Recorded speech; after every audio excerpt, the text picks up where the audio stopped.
in the Omer, if we want to correct the sin of Rebbe Akiva's 24,000 students. Now remember who his 24,000 students were.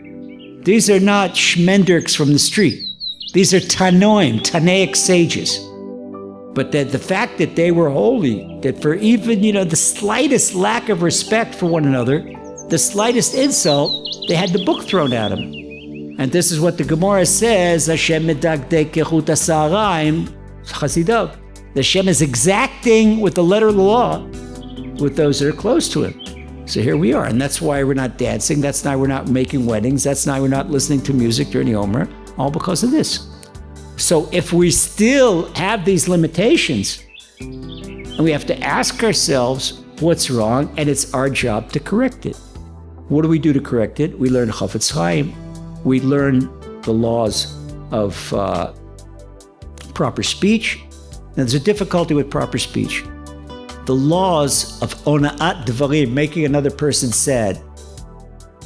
V'lo tonu ish et amitecha, and one person shall not sadden his fellow human verbally.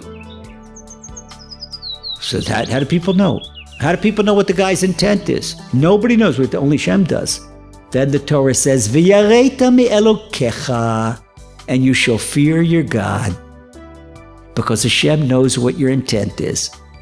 And sometimes people are sarcastic and they say something that sounds nice, but it's meant as an insult.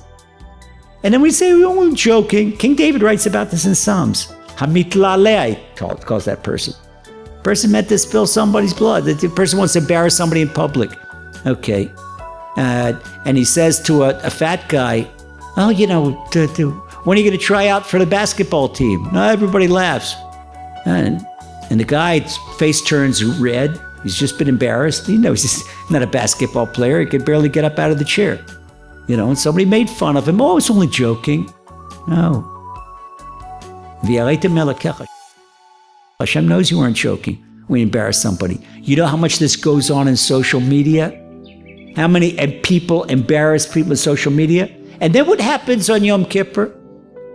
You have to go and apologize to the person you spoke bad about, and to find every person that you spoke bad about to and say this is not wrong, that you committed slander. How do you know how many people saw what you posted on Facebook or on Twitter or on social media when you had something bad about that? There's no tshuva to that. We should learn the Chafetz Chaim, strengthen ourselves in these laws, respect every other Jew, and by that way, we uproot the sin that brought us the Omer.